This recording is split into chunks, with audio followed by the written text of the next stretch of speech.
See what I mean? 17-year-old me was a little bit way out of her. Yeah. Hey guys, welcome back to my channel. Today's video is a little bit different. I thought that we could all use a little bit of cheering up and some laughter in our lives at the moment, because the weather currently in the UK is just miserable and it's so dark and it's just really dull, and yeah, it definitely has had it's affected my mood greatly.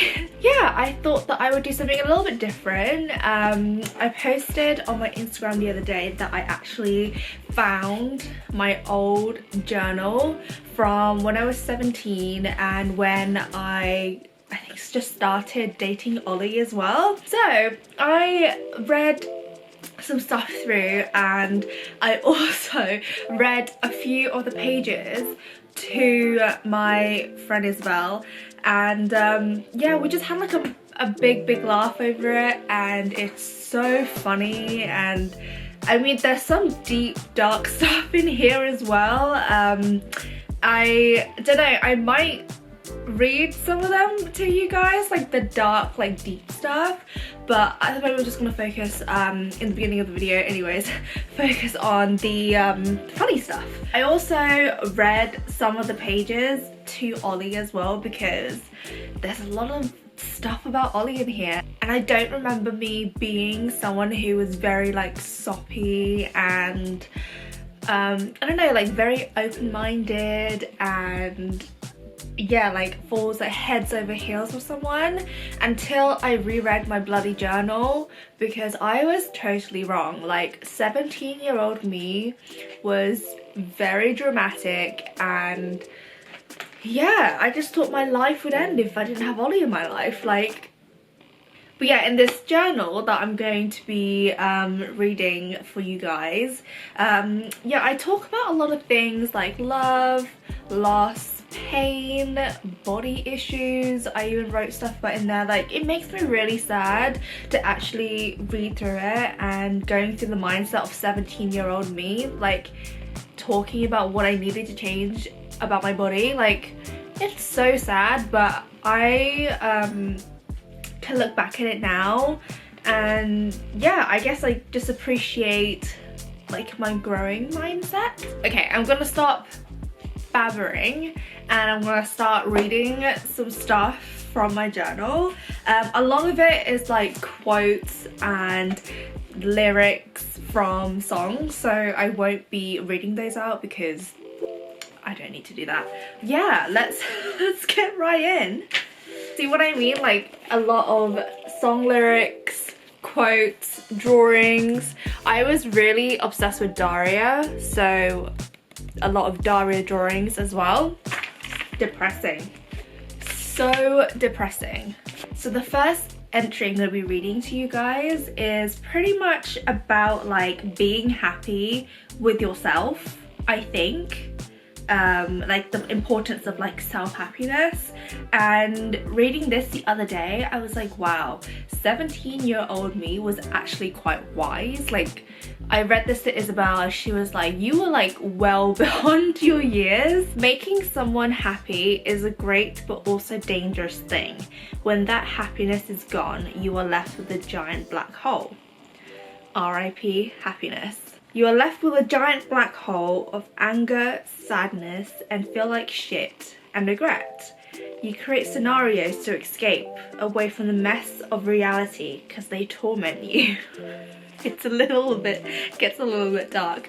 But then you get tired of all the shitness that's going on with your life and you turn the negative energy into positive. After all, revenge is the best yet dark and evil state to be in, and it scares the shit out of you to do the best you can so you can spit successfully into sadness. Right? Nobody wants to be sad at the end of the day. You learn to go explore, and you have to be brave to overcome the deep dark depression that was created by sadness. You find sparks of happiness again, but this is a different kind. It's the more beneficial and the greatest. It's self-happiness. It motivates you to become a better person and to have fun, enjoy life, and screw the C word. Be fucking happy and shield yourself from all the toxic dramas and memories you once had and maybe will go past again. All I'm saying is you have to be happy with yourself to survive against anything and be independent. Learn to love yourself before letting anyone in, and you can conquer the world with your feet firmly on the ground, because at the end of the day, being sad only speeds up your wrinkles. See what I mean? 17-year-old me was a little bit way out of her. Yeah. So I thought that piece was really interesting, and I don't know, I kind of like just want to give my 17-year-old self a hug.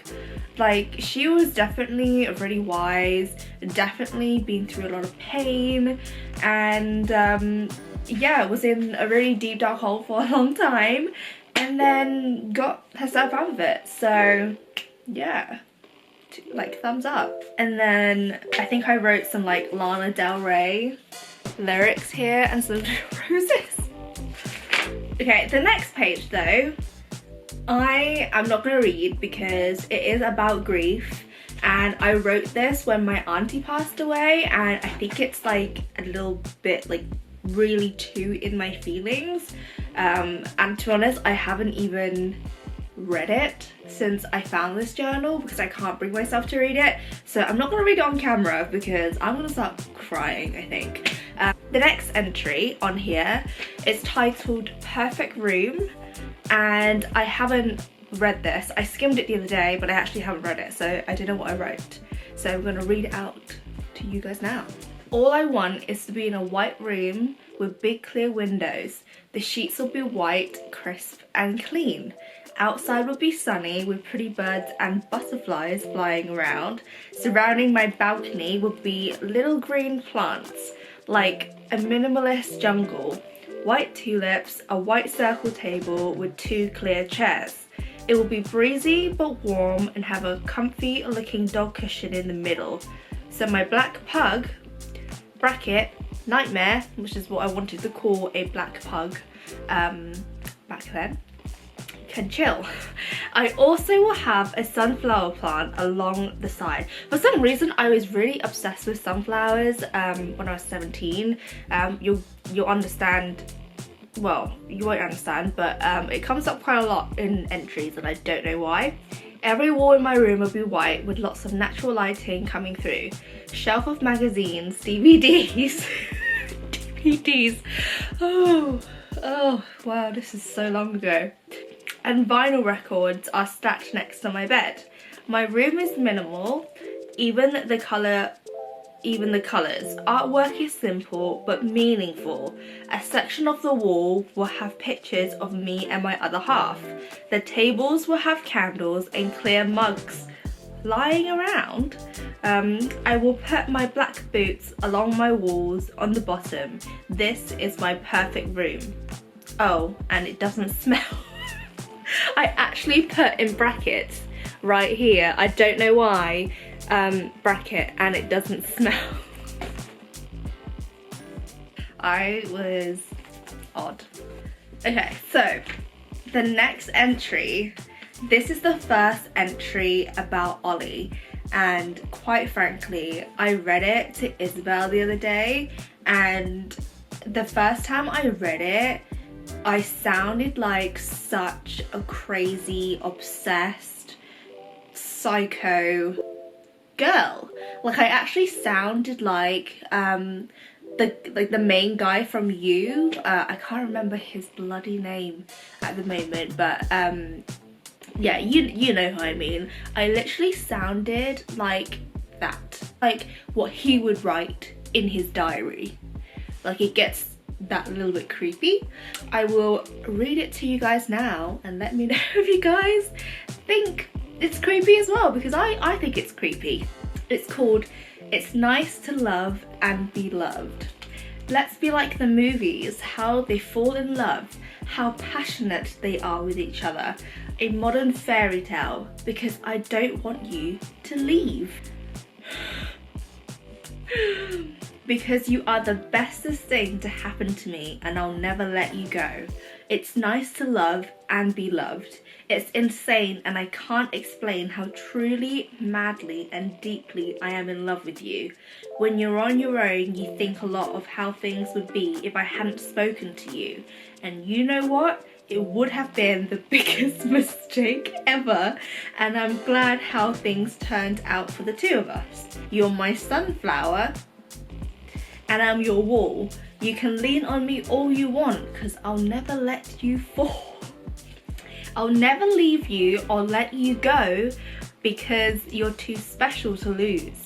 I still can't believe that I've fallen for you this much, and I love it. Thank you for making me happy. I'm the luckiest girl in the world. That is some psycho shit. I showed this to Ollie the other night and even he was kind of like, it's a little bit intense.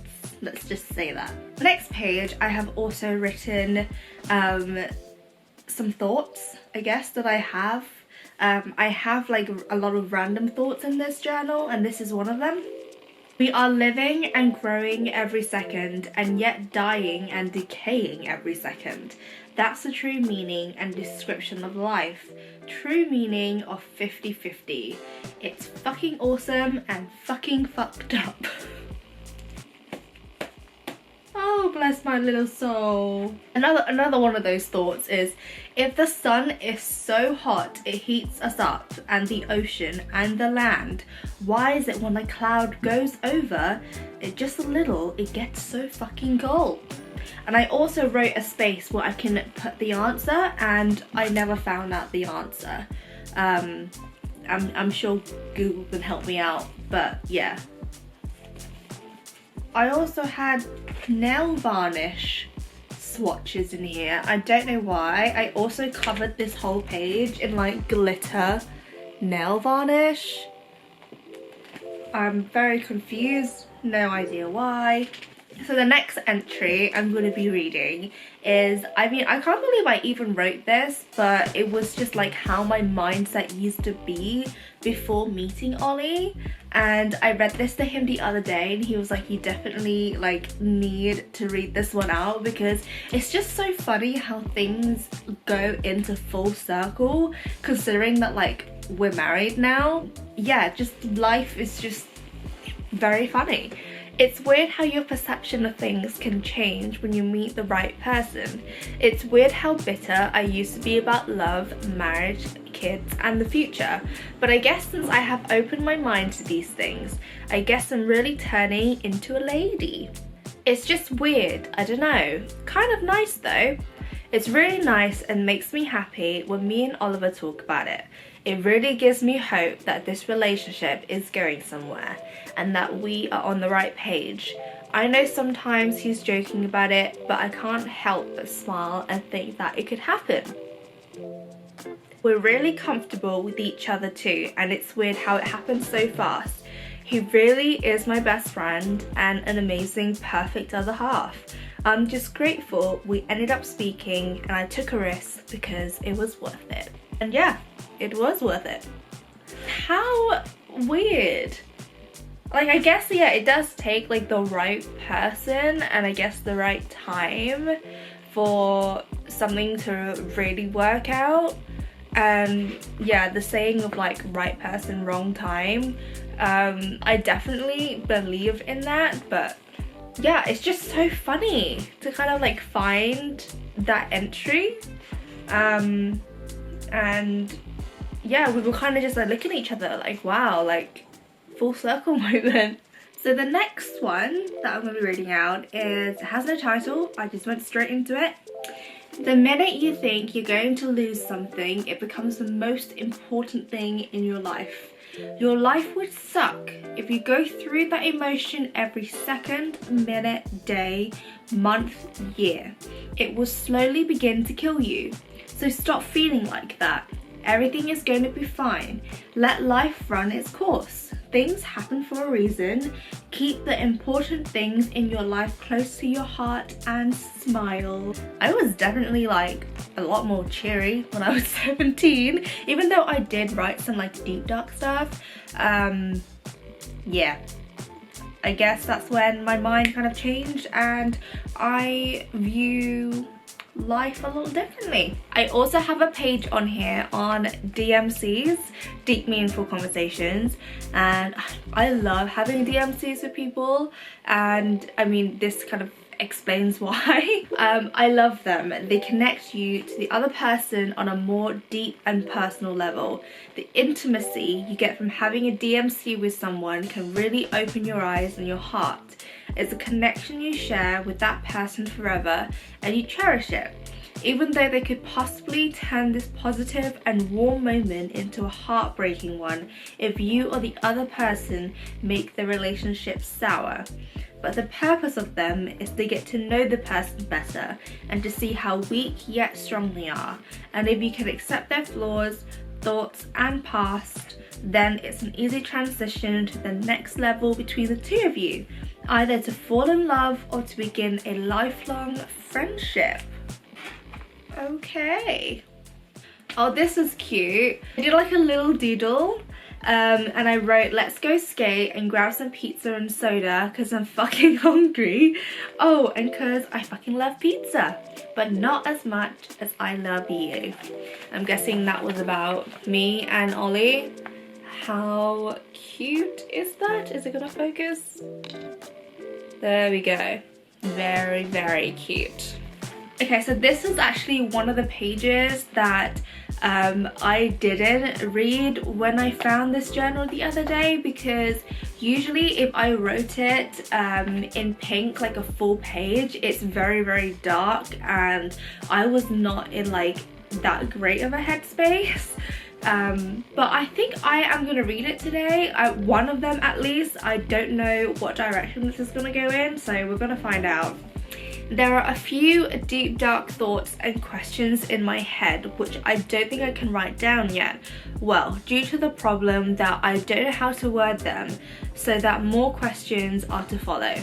I know some of my questions won't or will never be answered because it's painful to even think about the topic, but I don't know, it's making my head hurt and I don't want the emptiness back in my life where I was alone for many years. Even though sometimes I feel that feeling but quickly think about the amazing and incredible person in my life and the monsters go away. I wish I never felt them ever again, but for that I'll have to wait till it's my time to be buried in the ground. Wow, okay, that got like dark very quickly towards the end. Wow, okay. Right, anyways, moving on to a lighter page. This one was really funny. This was titled Skinny Dipping, question mark. I think I'd like to go skinny dipping one day, but I'm scared that a fish or a small animal that lives in the water may find a new home in my flower/triangle, or my nipples will be stung by a jellyfish. And I also made a diagram. I'm gonna cover up the nipples, but yeah, interesting thoughts I had. So yeah, that is all I'm gonna read from my journal today, because there's quite a lot of stuff and there's a lot more essays and stuff, but this video is already pretty long, so I don't want to make it like that much longer. But let me know if you guys want me to do a part 2. I will see you guys in my next video. I hope you enjoyed this one. Bye guys.